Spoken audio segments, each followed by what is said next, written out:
Hi, this is Social Media Hub. Today we have a very special guest, Ron Kaufman, international bestseller, Uplifting service, the proven path to delighting your customers, colleagues, and everyone else you meet.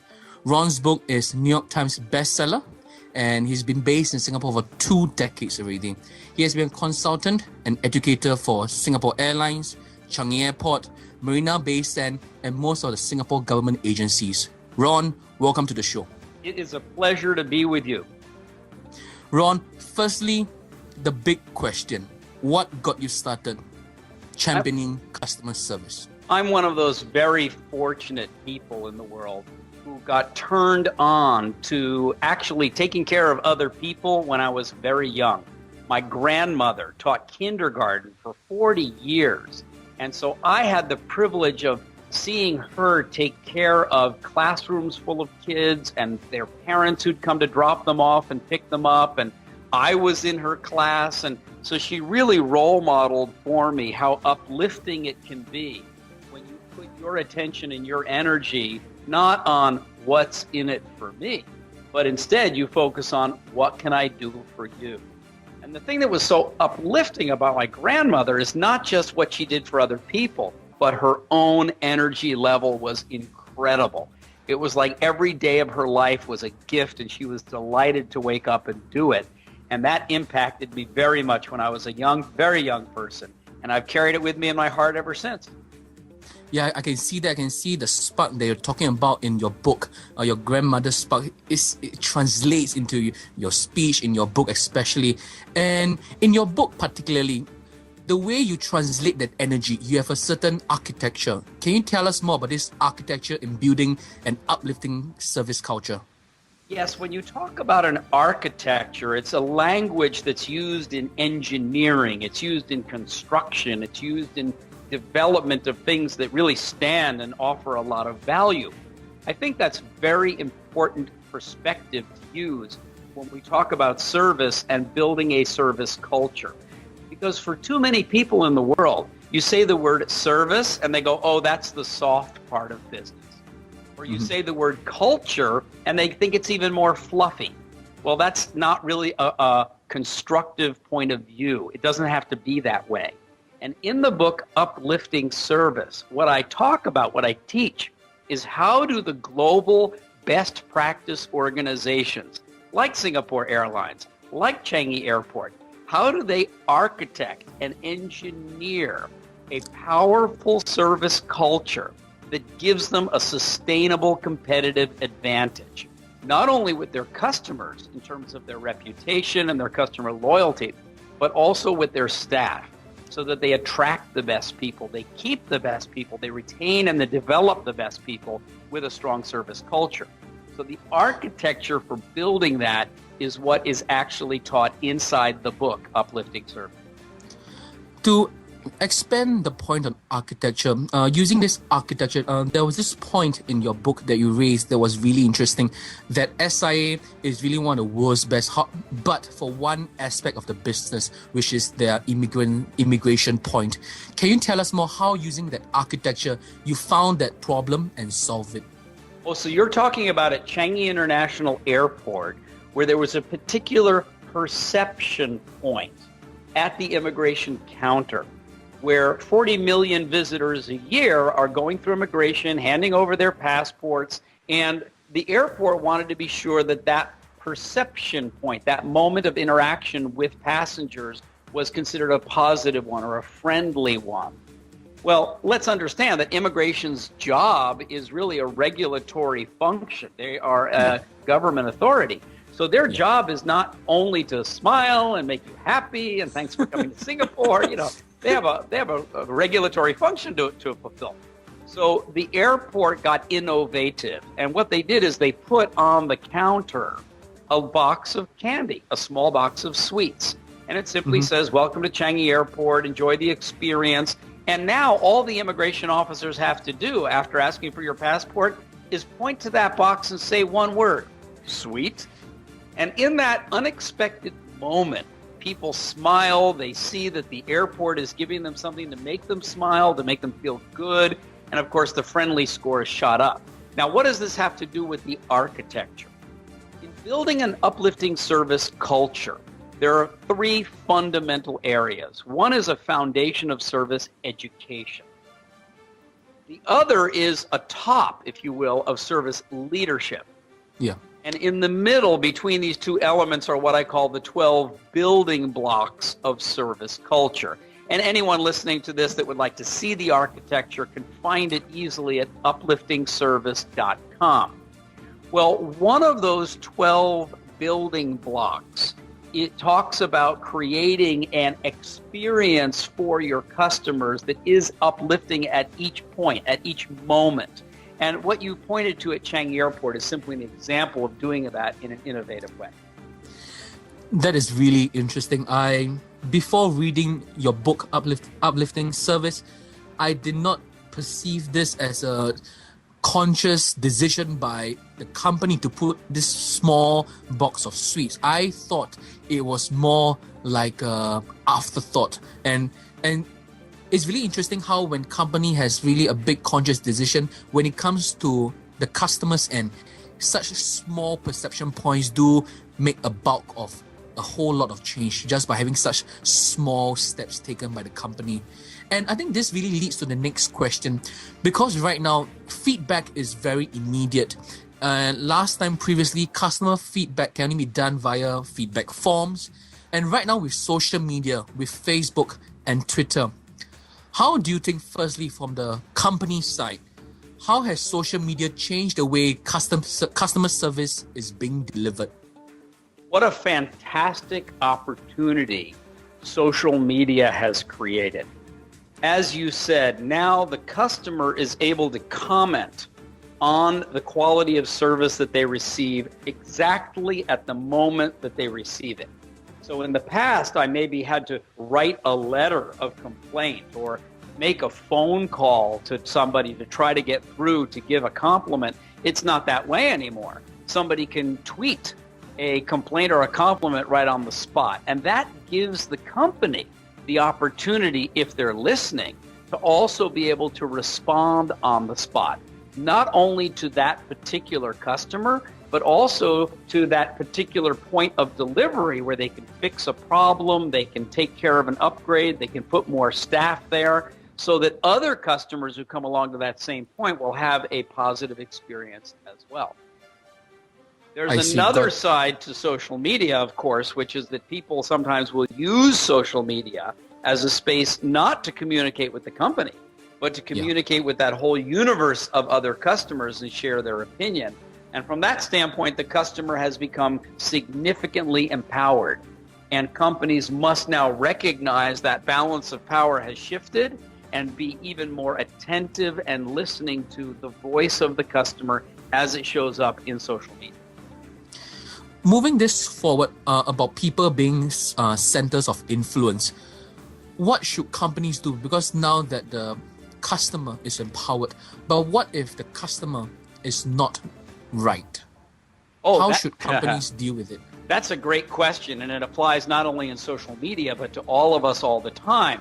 When someone comes with a complaint, the number one thing that they want is to feel right.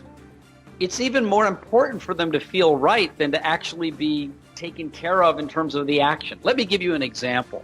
If you're married or if you're in a relationship with someone and your partner comes to you with a complaint, and your response is, no, that's not right. Excuse me, but you're about to have an explosion at home, right? So what do you do if your spouse or your partner is actually wrong? They made a mistake, they have their facts mixed up, they're exaggerating. Sometimes customers even lie. But when they come to you with a complaint like that, you can still make them feel right by agreeing with them on whatever it is that they value. So let's say, for example, that a customer complains on Facebook and says, man, that company is really slow. I waited for so long, blah, blah, blah. Well, let's say you're that company and you do your research and you find out that the customer never gave you the accurate delivery information, or the customer didn't provide the right payment details, and that's why things were delayed. But rather than going back to that customer and saying, hey, customer, the reason it was late is because of you. You're wrong. Don't do that. What you could do instead is say, customer, you have a really good point. Speed is important. We agree with you that you should get very fast delivery every time you order.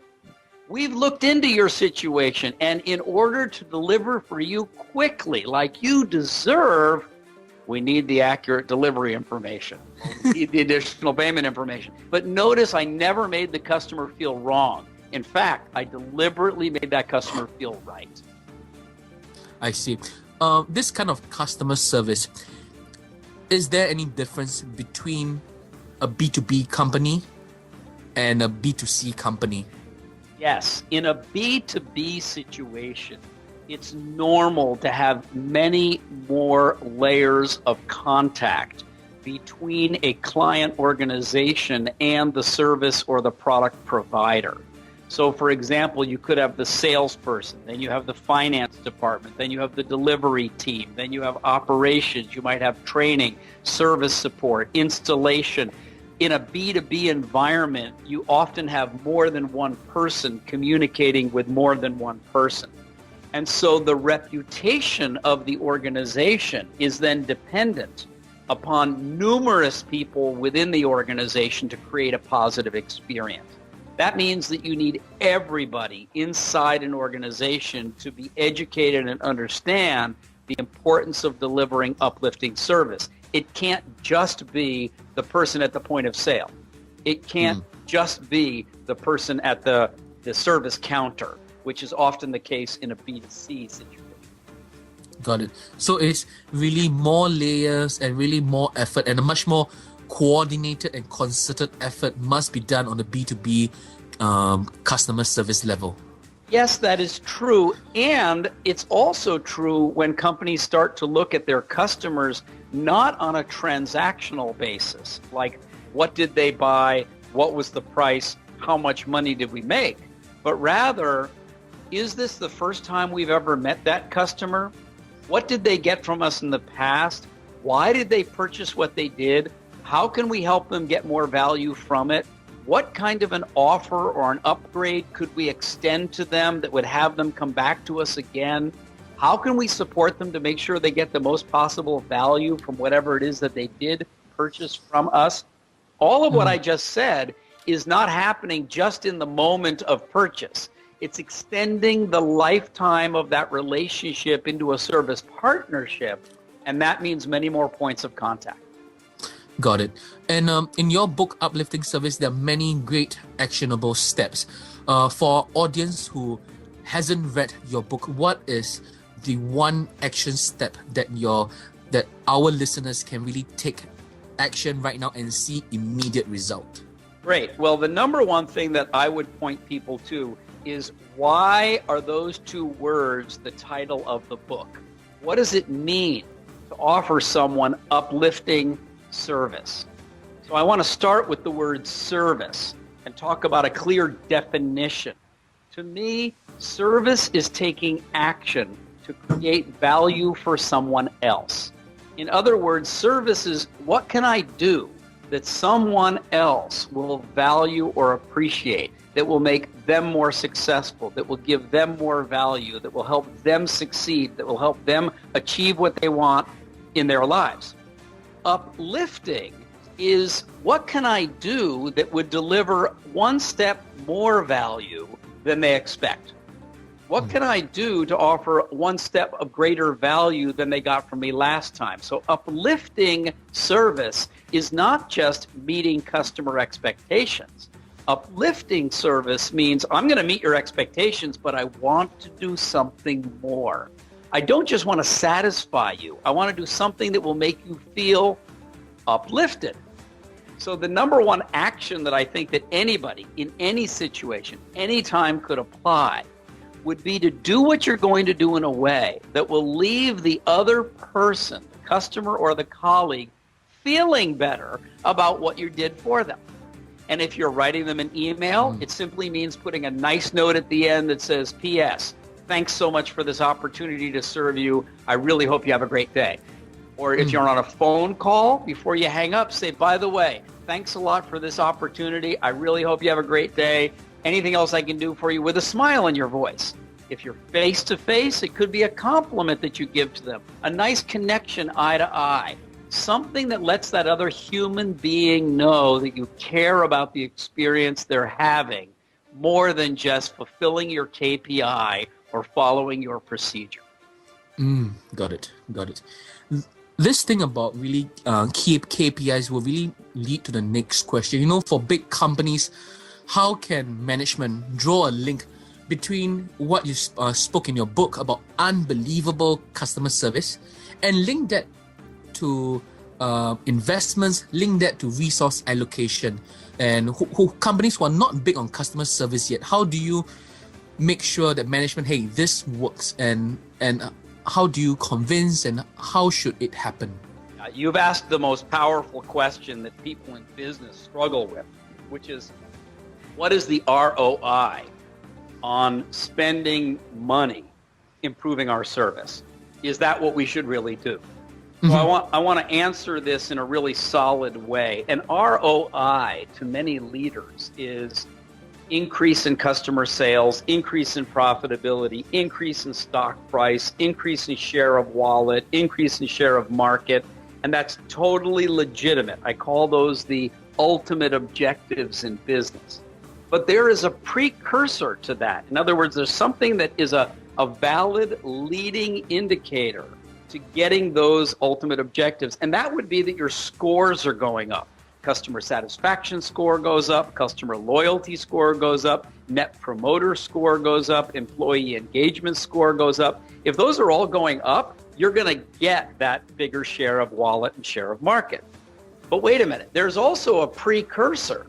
There's a leading indicator to having your survey scores go up, and that's getting lots of compliments. If your customers and your staff are giving you positive feedback and good compliments, and you're getting a lot of them, then you know your scores are going to go up, and then you know that you're going to get the ultimate objectives. Now, here's the final point. What is the precursor? What is the leading indicator of getting positive comments, of getting compliments and constructive positive feedback? Well, somebody has to do something that's new or different, that a customer or a colleague would actually give you that compliment. So in other words, the place to focus is, are we doing enough new things that are causing people to give us enough good compliments, that are leading to the higher scores, that are earning us the ultimate objectives? So rather than people saying, show me the ROI, and looking at the stock price or the share of wallet, they should be saying, show me the ROI. How many new things have we done for our customers this week? How many new ideas have we implemented? How many new actions have we taken? That's the place to focus to get the ROI. Got it. And speaking about constant improvement, how, and in your book, you spoke about the escalator system, where what is desired becomes expected, and from there, everything will just drop. It's like this atrophy. How will, with a much more bigger involvement with digital, bigger involvement with mobile, how will it affect customer care, customer service, and really delivering an unbelievable customer experience change, alter in the next 2 to 3 years? As the world gets more digital, as people become more mobile, the expectation to have questions answered and be able to fulfill requirements and get things done is going to continue to climb. What that means is that on the service provider side, we must educate, empower, and enable people throughout the organization to be able to work and serve in that digital space. Let me give you an example. In the old world, if you're staying in a hotel and you want to make a great dinner reservation, or you want to get tickets to a theater, or you want to know how to travel from one point to another, the person that you could usually ask would be called the concierge. Yeah. And the concierge's job was to know who to call, where to go, which map to use, what was the shortcut, etc. But today, people can answer so many of those questions themselves using their own phone or using a tablet or using their computer. So what then is the role of the concierge?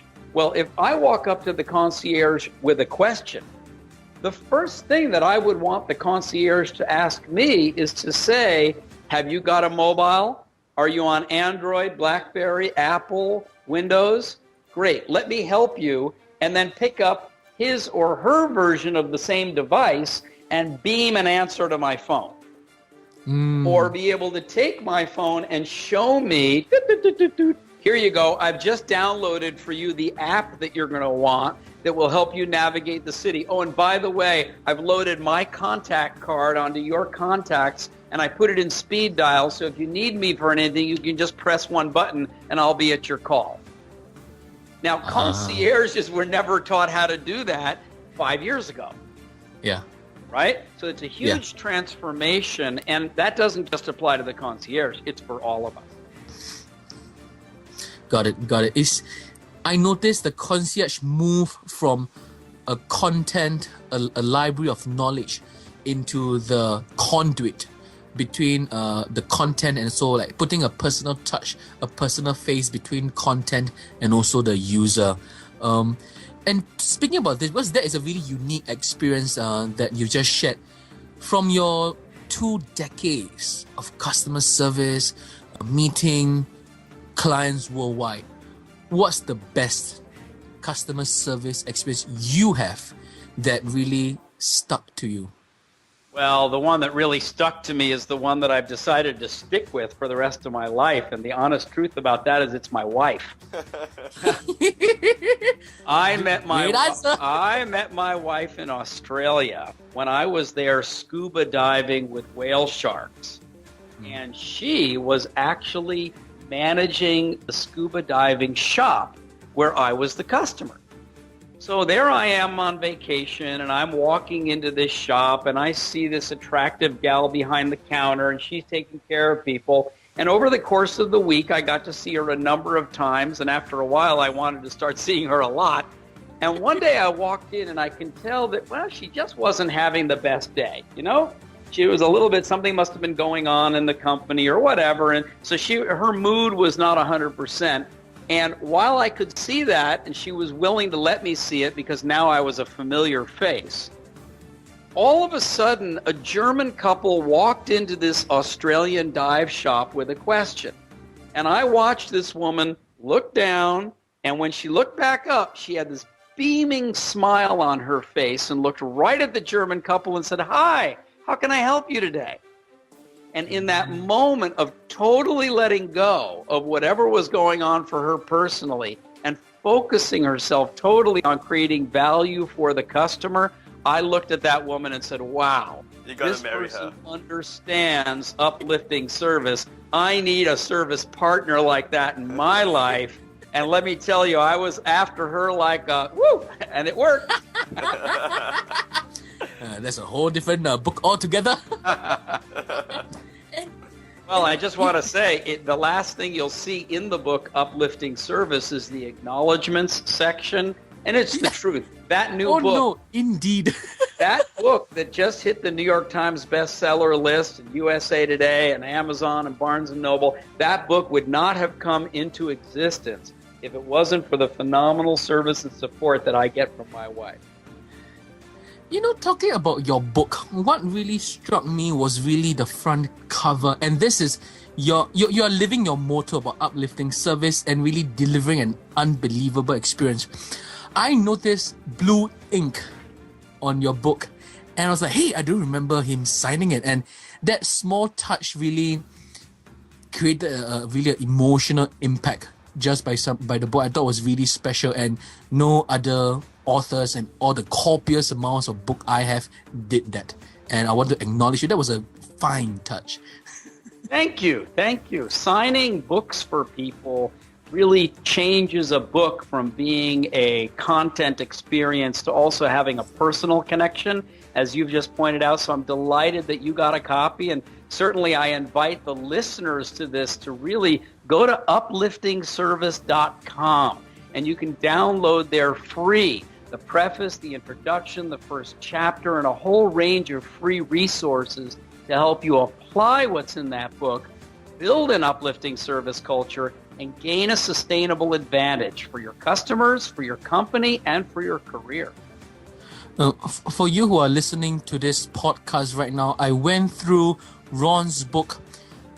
It stands out from other books because it has a lot of examples, and other customer service books, they are more theory. What I got out of Uplifting Service was primarily a system. And that is really important. It's really a system of service, of customer service.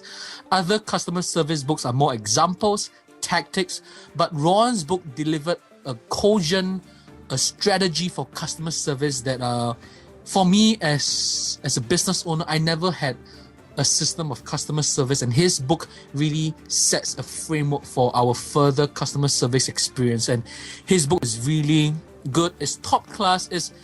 Is one of the good books of this year. You should get it. And just before we go, Ron, do you want to share with us more about your customer service experience with Lee Kuan Yew? Thank you. So Lee Kuan Yew, for all of our listeners, is really the founding father of Singapore, the original prime minister for so many years. An incredibly powerful human being and truly devoted to uplifting the quality of life on the small island nation of Singapore. And because of his position and his power and his importance, he's not an easy man to get to. So I had been in Singapore for about 20 years, and my wife and daughter and I on New Year's Eve, we're having a New Year's Day, we're having a walk in front of the Merlion down in the Fullerton area in the very heart of Singapore. And as we were walking along, I was behind my wife and daughter, and suddenly they spun around and they looked at me, and so I was shocked a little bit. I said, "What?" And they said, "Did you see that?" I said, "What?" And they said, "There goes Lee Kuan Yew." And I turned around, and sure enough, the founding father of Singapore was walking out by the waterfront on an evening stroll, and he was surrounded, as he should be, by 4 security guards, one at each corner with him in the middle. Well, I spun around. I said, "I'm going to go say hello." And I started walking towards Lee Kuan Yew. Well, you can't just walk up to Lee Kuan Yew. And so one of the guards actually heard me coming, and that's their job, of course. And so as I approached, he raised his hand with his palm towards me, just gently saying, "Stay back." But I had already built up momentum, and my inertia was driving me forward, and I whispered, like in a stage whisper, "I just want to say thank you." And the guard saw me and understood my intention, and with the softest of pirouettes, his hand turned from palm facing me to facing the other way, and he guided me forward so that I could walk right past him and walk up to Mr. Lee. And as I walked up to Mr. Lee, he turned and looked at me. Now, he's quite tall, and I'm not, and so he's looking down at me, and I reached out my hand, and I shook his hand, and I just thanked him for his vision and his guidance and his leadership of Singapore for so many years. And he looked at me, and he asked me 2 questions. He goes, number one, he goes, "What are you doing here in Singapore?" And I said, "For 20 years, I've been working to raise Singapore's service levels to world class." And he looked at me and he said, "Where are you from?" I said, "I'm from the United States." And he said one more thing. He smiled. He said, "Good, stay here." And there he was, being a role model of continuous leadership for uplifting service in Singapore. But I also want to call out that security guard, his action of gently holding me back and then appropriately guiding me forward was also a phenomenal act of uplifting service. And it just goes to show that every one of us in every position every day have the opportunity to make a choice between just doing our jobs or doing our jobs in a way that will create more value and more uplifting experiences in the world. All of us can be leaders of service. All of us can be role models in our lives. And with that, Ron, thank you for your time. It was a pleasure and a great learning experience from our time together. Many golden nuggets of information that we can take action immediately, and that is phenomenal. This is Social Media Hub. Ron's book, Uplifting Service, New York Times, #1, bestseller, also Amazon, Barnes & Nobles. Personally, this is a great book. It is available everywhere, a must get. It is a good read. It will take you 1-2 weeks of reading, but to implement it, it will be a great journey. And Ron, in his book, he talks about implementing all the steps within 1 year. Great book, funny guy. Ron is funny as hell. Visit his website, upyourservice.com. Ron Kaufman, thanks so much. Pleasure to be with you both. Thank you today.